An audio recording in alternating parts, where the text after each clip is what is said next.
Today we're going to talk about how to fill out your four-year plan in the 8th grade. The first thing you're going to need to do is put your name on your four-year plan.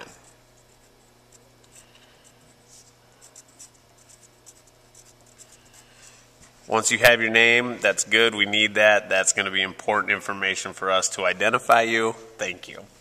The next thing you're going to do is you have to fill out the career cluster information right here and here, and also your career interest number 1 and your career interest number 2 with your skill score. As you can see, this is a print off from the career cruising information. I printed mine off so that I could use it for demonstration on this task. Down here is the Career Matchmaker cluster recommendations. These are actually not correct for me. I have one different one and one that is correct. So the health science one I will put in number 2.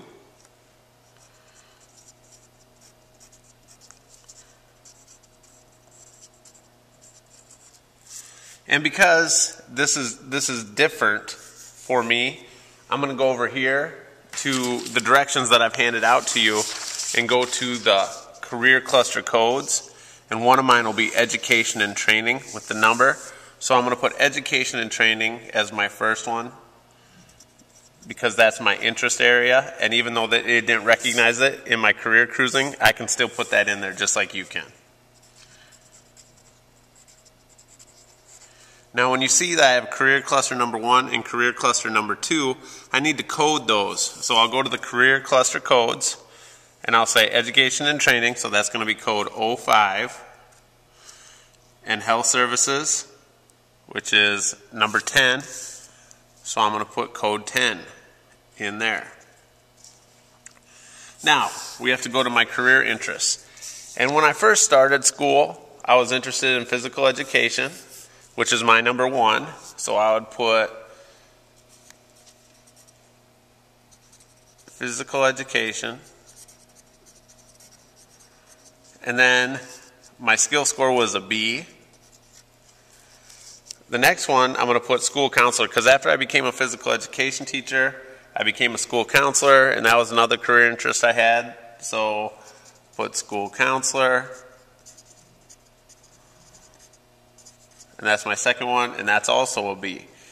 If your career interest does not show up on this list, that's okay. You don't need to pick from this list. These are merely suggestions from career cruising.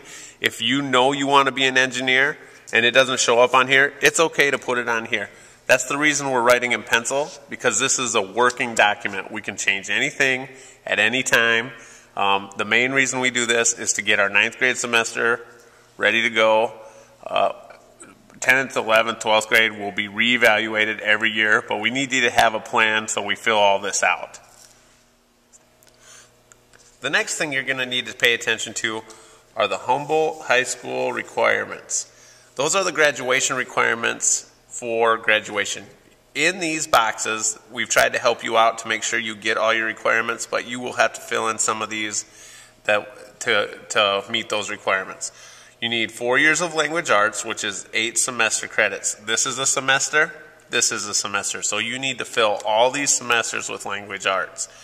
You have 3 years of math, which is 6 semester credits. So 1, 2, 3, 4, 5, 6. But you can move them around. We have them all the way through 11th grade so that if you wanted to take advanced math, you could. 3 years of science, which works the same way. 3 years of social studies. 4 PE credits, which means 1 each semester. And then you have to have 31 elective credits. Now, with that being said, we're going to push pause on this. The next thing I need to show you before we start our 4-year plan is the career technical education programs. We have family consumer science. We have ag education. We have business education and industrial technology education. These are the courses that we offer in Humboldt for those particular career interests. Please be sure to look at this page. We've printed off a separate page for you to make you aware of the offerings for those classes. The requirement that was talked about as Spanish is actually foreign language, so you could also take a foreign language course other than Spanish to meet this requirement. The Course Description Handbook is the book that has all the numbers and information that you need to sign up for courses. This is what the book looks like. When you open the book, you will see the table of contents. Location of course descriptions can be found in the table of contents. You find the table of contents, find what you're looking for, go to the page number. From the table of contents, you will see these course descriptions that are listed as such. Whenever you need to find information, you need to go to this area. It will contain the course description number, which I'll talk more about. What is found in the course description book? The first thing you can find in the course description book is the course number, which can be found right there. You will need that number on your course plan so that we can reference what class you are taking. You will also see the name of the class, the length, which will have full year or semester, the prerequisite, which is what you need to have completed or be doing to take this course, the grade level, which in this case is 9th, 10th, and 11th and 12th graders can take this class, and the credits. Underneath that, you will find a description of the course that's being offered. Pay attention to these course descriptions as they will give you insight as to whether you'll be interested in this course or not. Alright, the next one you'll be filling out is physical education. But there is a choice in physical education, which is found right here, where you could opt out of PE if you're participating in a sport during that semester.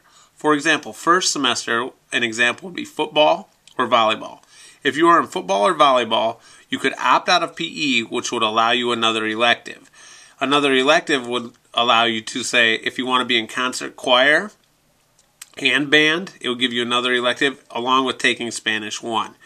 If you do not opt out of PE and you're not participating in PE, you have to put a PE there and there wherever you're at. Now, if you take a spring sport, you could do the same thing. So you can opt out of PE for whatever semester it is that you're participating in a sport. If you're not participating in a sport, you cannot opt out. Opting out gives you an opportunity to have an extra elective, so if you're trying to get more classes, that would be a way to do so. Okay, we've done the Spanish. Now I have to back up a little bit because right here you'll notice that there's numbers written down, and here you'll notice that there is not a number, and here there is not a number. You are required to take a math in 9th grade. But to fill that out, you're going to need to talk to your math teacher, which would be Mr. Johnson more than likely, to ask what level you're at. If you're in Algebra 1, he'll tell you the next sequence. If you're in Algebra 2, he'll tell you the next sequence. And then you fill that out there and put that number in this spot. So you're going to have to consult your math teacher to find out which class you're supposed to take for your sequence. The next